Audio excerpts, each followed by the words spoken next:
Shabbat Shalom.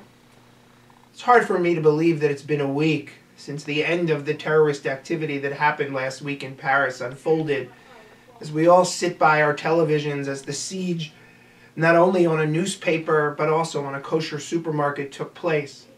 As the Jewish community of Paris, for the first time since World War II, was unable on a Friday night on a Shabbat to go to services because it was too dangerous.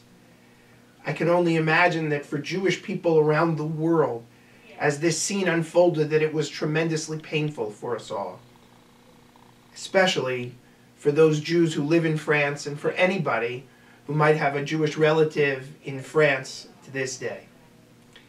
You know, it's ironic that this week we read the Torah portion of Vayera where we see an enemy, Pharaoh, who has become so overcome with his hatred for the Jewish people, so overcome with his desire to subjugate them, to absolutely turn them into victims at every turn, that he can't even recognize that what he's doing is having a negative effect on his own people.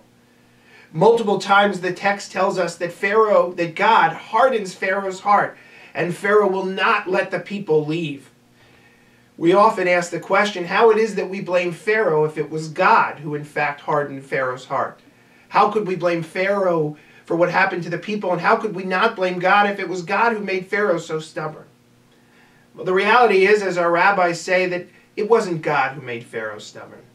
Pharaoh chose to be that way, and at some point he became so entrenched in his ways that he was just unable to see how damaging what he was doing, and he was just unable to see who the people it was that he was affecting.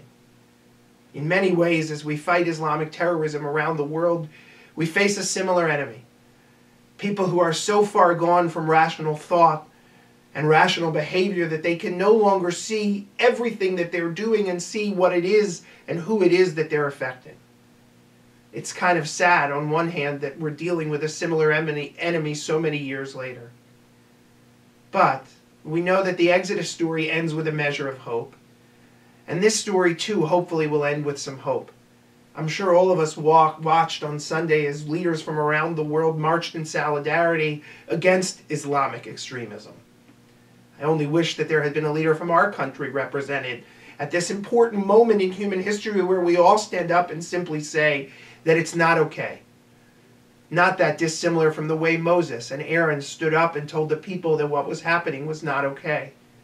Ultimately, that story had a happy ending. I hope that this one does too. Shabbat Shalom.